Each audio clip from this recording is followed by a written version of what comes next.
Well, we're looking at this short series on happiness, contentment, tranquility, and peace, something which everybody is searching for. But I believe only the true Christian can ever find. It's something which is on offer to us all. It is free to all those who seek it. When you find it, you know you have it.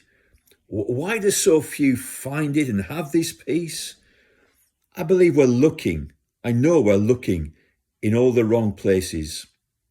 Comes to mind the great actress Raquel Welch, getting on in years now, but in the 1990s she was interviewed. And in the interview she said this: "It scares me to think that looking back on my life, all the success I have had, all the possessions I now have, a lovely husband and three wonderful children. It scares me, though," she said, "to think, in spite of all this, I am totally and thoroughly miserable." Tony Hancock, one of the funniest men that ever were, said this at the end of his life: "True happiness." He made many people laugh, but he said this: "True happiness is impossible to find."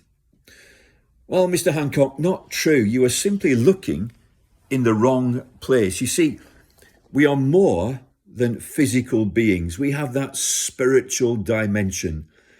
And my most fundamental need is to be spiritually and not physically satisfied.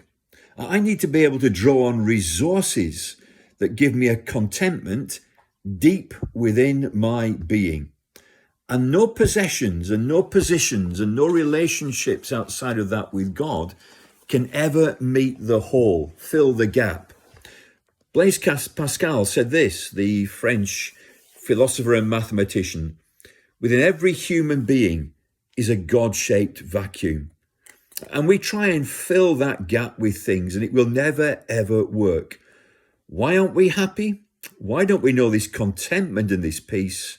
I want to say strongly, we are looking in all the wrong places. True contentment is this: to be able to look behind me at the past and have no regrets, to look around me and to be content with what I have. Are you content with what you have?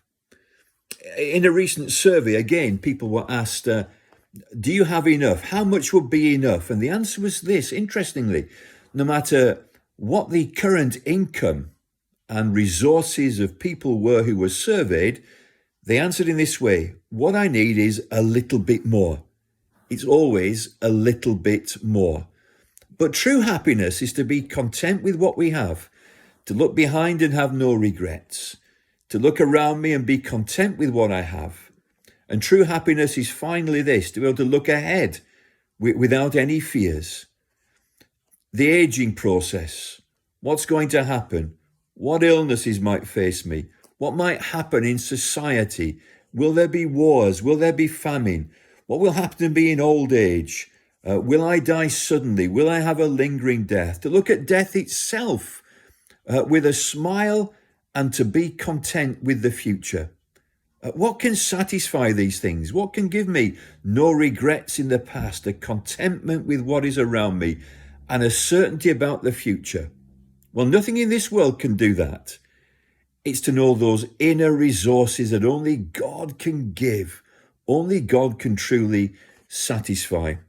So I suggest in this second part of this little series on happiness, why don't we have it? We are looking in the wrong places. What can bring true, lasting happiness? Only God can fill the vacuum.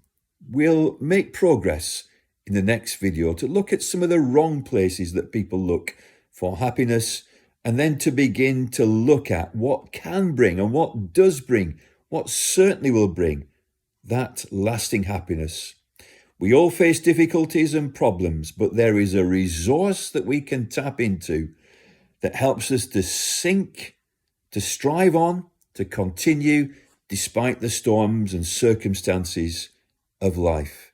And it's something outside of ourselves, something we cannot manufacture, but something we need to receive, and it's free at the point of need. It's offered to all. Let's pursue this later.